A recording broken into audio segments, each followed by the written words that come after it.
Ready to make a real impact every day?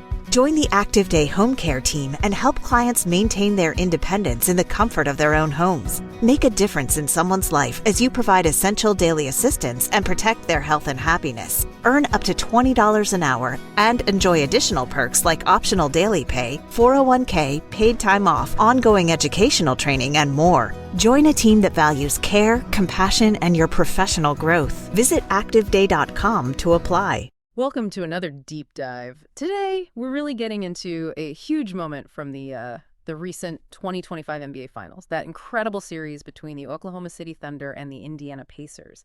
OKC, as you know, they grabbed the title in that crazy Game 7 on June 24th. But, hanging over the Pacers the whole time was this storyline about their star point guard, Tyrese Haliburton, and his health. Or really, his lack of full health. You probably saw the headlines, maybe caught him limping, heard the chatter. Today, we want to look past just the obvious stuff, figure out what really went down, how big the impact actually was, and, honestly, why the final news about the injury felt like such a massive relief for everyone. Exactly. And this deep dive, it's not just about listing what happened. It's about pulling out the key bits from, all the reports, what we saw. We're digging into not just what happened, but why it was so huge for the series outcome, and maybe even more importantly, for Haliburton's own future and where the Pacers go from here. All right, so if you want the quick but really thorough lowdown on one of the biggest stories out of the 2025 finals, let's dive in. Okay, so let's unpack this. This injury trouble, it wasn't just something that popped up in the finals out of nowhere, was it? No, you're absolutely right. It wasn't sudden.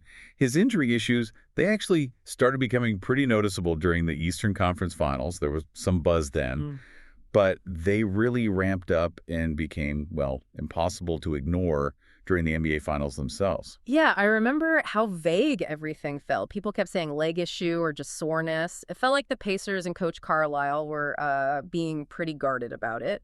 Do you think sometimes that vagueness actually creates more worry than just saying, it's a strain, he's playing through it? It's always a tough balance, right? Especially in the playoffs. Teams want to protect any information they can, keep the opponent guessing. But yeah, you're right. What everyone could see, what was reported, was that Haliburton clearly wasn't himself. Not 100%. And when there's no concrete detail, speculation fills that gap pretty quickly. Okay, so what specifically in his game was hampered? We know he relies so much on his speed and orchestrating everything. What did it actually look like? It primarily hit his explosiveness, that first step. Also his cutting, moving off the ball, and his lateral quickness on defense.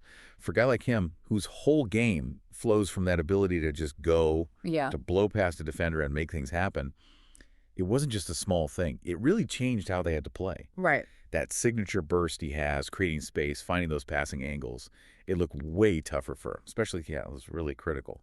Games 5, 6, and 7. Okay, let's talk Game 5. Because if there was one moment where it felt like, wow, this is serious, that was it, right? What went down? No, absolutely. Game 5, June 16th. He seemed to re-aggravate whatever was bothering him right there in the first quarter. You could see it. He was visibly limping sometimes, wasn't moving smoothly at all, and his offense just disappeared. Crucial game, and he ends up with a season low, actually a career playoff low, just 4 points. Shot 0 for 6 from the field.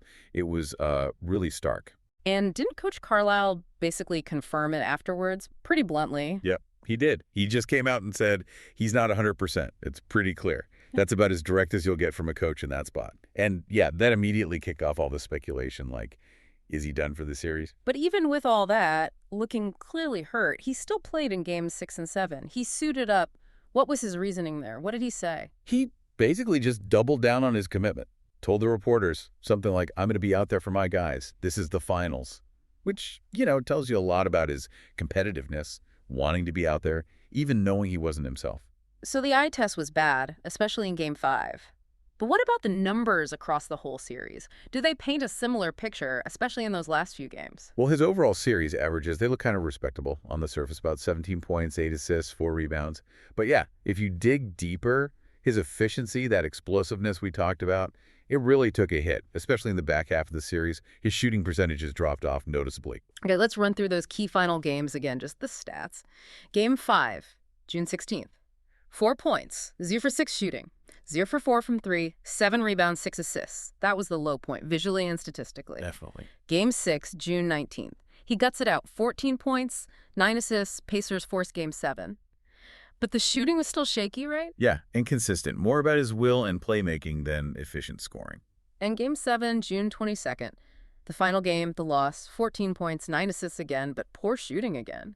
The injury plus that tough Thunder defense, it was clear it was still affecting it. Right. The lingering effects were obvious. How big a drop-off was that compared to, peak Haliburton, the guy we saw earlier in the year, earlier in the playoffs? It was a huge contrast. I mean, regular Haliburton is super efficient, right? Yeah. Elite playmaker, makes the game look easy for himself and everyone else.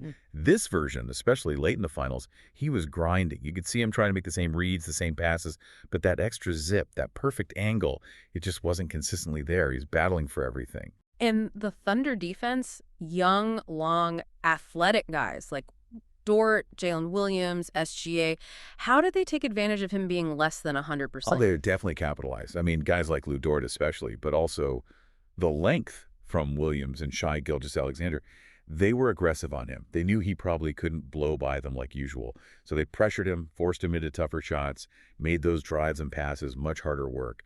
They basically dared the other Pacers to beat them. Okay, so after Game 5, with the visible limp and everything, there was a lot of fear, right? What was the absolute worst-case scenario people were worried about? Yeah, the immediate fear, the one that sends shivers down everyone's spine in the basketball world, was a potential Achilles injury, specifically a tear. Yeah. And that fear was definitely amplified because we've seen it happen recently to big stars, right? Kevin Durant in the 2019 finals, Klay Thompson. So the thought of that happening to a young cornerstone player like Haliburton, I mean, that was a massive, massive concern. You could almost feel the collective holding of breath around the league. So what was the good news? The news that let everyone exhale after the finals wrapped up. Thankfully, the post-finals reports, the initial medical checks, while they confirmed, yes, it was a significant leg injury he was dealing with, they ruled out an Achilles tear, which was just huge. The best possible outcome, given how bad it looked at times. And what does that actually mean for him, for the Pacers? That sigh of relief, it wasn't just for them, right? It felt league-wide, especially with all the talk about injuries to young stars lately, like Zion or Embiid. What's the significance there? It's immense. Huge relief, like you said, not just for Indiana, but really for the NBA as a whole. I mean, the exact injury hasn't been fully detailed publicly, but avoiding the Achilles tear, that's the key. It means his recovery timeline should be much, much shorter. We're talking months, not potentially over a year. And crucially, his long-term career outlet remains bright, intact. For a league that really banks on its young stars driving excitement and, the future talent pool, seeing a guy like Haliburton avoid something potentially career-altering, that's a massive win for everybody. It shows you can push through sometimes and still come out okay on the other side. Okay, so it's undeniable his injury was a huge factor in the Pacers losing. But how did him being limited specifically affect their style, their system? Well, he's the engine, right? Okay. The primary playmaker. So him being diminished, it really changed who they were offensively. The Pacers love to play fast, push the ball, lots of movement, usually orchestrated by him getting them into early offense, catching defenses off balance. Yeah. His injury just slowed them down. They had to play more in the half court, and that allowed OKC's defense, which is already really good, to get set and kind of dictate the terms more often. Yeah. It took away their preferred flow. So it wasn't just his points missing, it was the whole rhythm being off. Exactly. And yeah, his scoring was down, which put way more pressure on Pascal Siakam, Benedict Mathurin, TJ McConnell. They all stepped up at times, had good moments. But they couldn't consistently create those easy looks that Haliburton usually generates night after night. It's just a different burden. And defensively? Well, even fully healthy, defense isn't maybe his strongest suit. But with limited mobility, he definitely became more of a target. Guys like SGA, Jalen Williams, they absolutely went at him, tried to force switches, put even more stress on Indiana's team defense. What about the mental side? I mean, the Pacers fought like crazy, but seeing your leader, your floor general, visibly hurting out there, that has to have some kind of subtle impact, right? You have to think so. I mean, these guys are pros. They try to block it out. But seeing your main guy clearly playing through pain, knowing he's not at his best, it's tough. They showed incredible heart, no doubt. But it's just an underlying factor, maybe adds a bit of weight. And you got to credit Coach Carlisle, too, trying to balance it all. Yeah, that seemed like a tough spot for Carlisle. For sure. Playing him, but managing the minutes, managing expectations. All under the finals microscope. Yeah. It looked like they ultimately prioritized his long-term health, which you have to respect. But yeah, a very difficult line to walk in the moment. When you think about other guys who've played through major injuries in the finals, KD, LeBron comes to mind. What can we learn from those situations that maybe applies here or highlights the pressure Tyrese was under? That's a really good point because, it's happened before, but each situation is unique. You mentioned Kevin Durant in 2019. He tears his Achilles in Game 5 trying to come back from a calf strain. That just shows the immense pressure players feel to get back out there and the potentially devastating risk. That was the fear for Haliburton, right? Exactly. And you got LeBron James. He's basically played through everything in the finals over the years, it feels like. Cramps in 2014, ankle stuff, foot stuff.